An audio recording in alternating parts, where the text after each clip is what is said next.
This is Worthy for Electric Guitar 2 in the key of G. The original key is E flat, so we're moving everything up, but G is a better key to play chords in, so it works out nicely.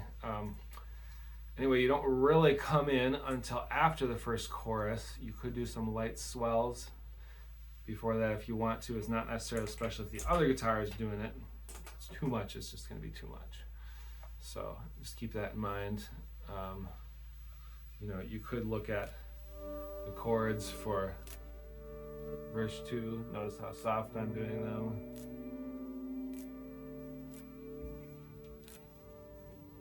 Soft as in, that's normal. So if you're gonna play swells, play them super soft. Otherwise, just lay out until the interlude. And this line at the interlude sounds like this. Start the metronome. This is after the first chorus. 1, 2, 3. You gotta play it with finger pick.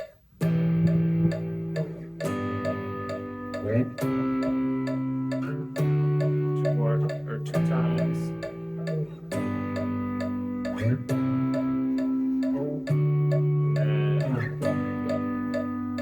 And you're out. And again, if you wanted to, you could play some light swells after that, but you don't have to. So those are, that's an octave and a third. The interval, it could be clean or rhythm.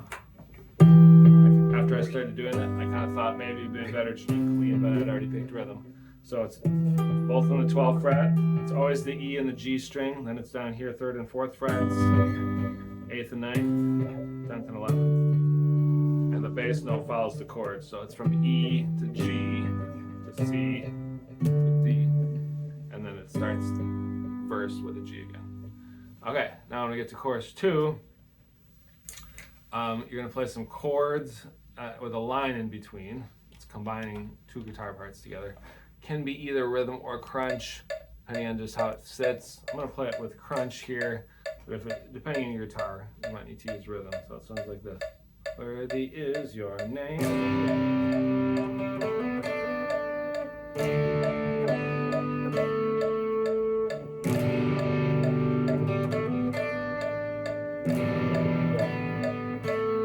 It repeats. The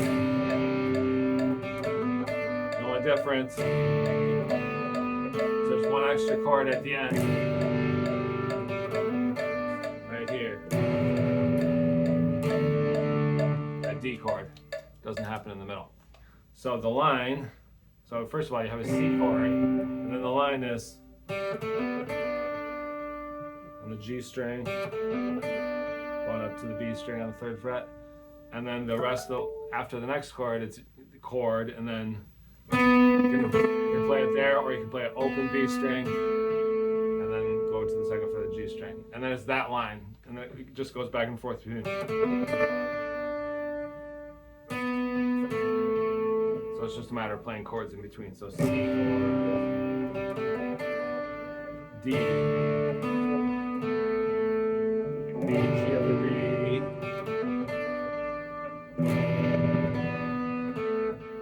Difference is at the end, the second time, you play a chord where you would play the second note of that line. So that's that, and then you'd be out, unless you want to play light swells, until like 8 measures into the bridge. You got some light band. I would say swells here with rhythm, just chord swells. There's an electric guitar 3-part, but since we don't have 3 electric guitar parts, usually we have the keyboard player play that particular line, and I think this sounds better. You do some swells, and then the last couple times through the bridge I would go to not swell.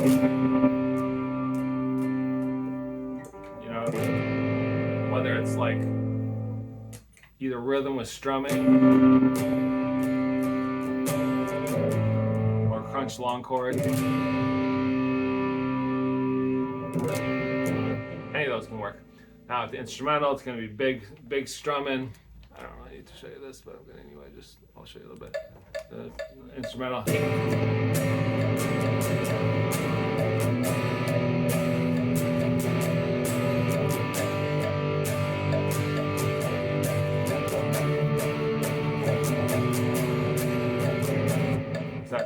Then when we get to the to the chorus, what I like to do here is it's going to be either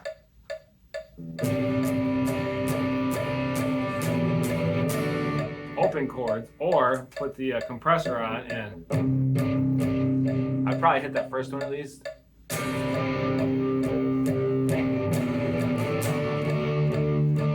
Don't mute it too much.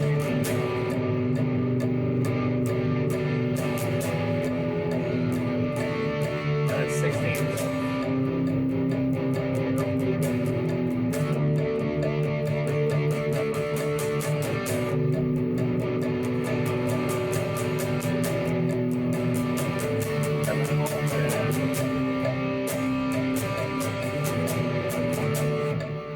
Yeah, that plays out the rest of it. There's a line there for the electric guitar 1.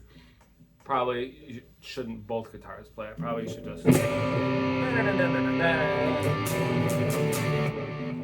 So that's pretty much it. Decision if you want to do open strums or muted strums. Probably depends on how well you can play muted strums for one thing. In that building chorus 3.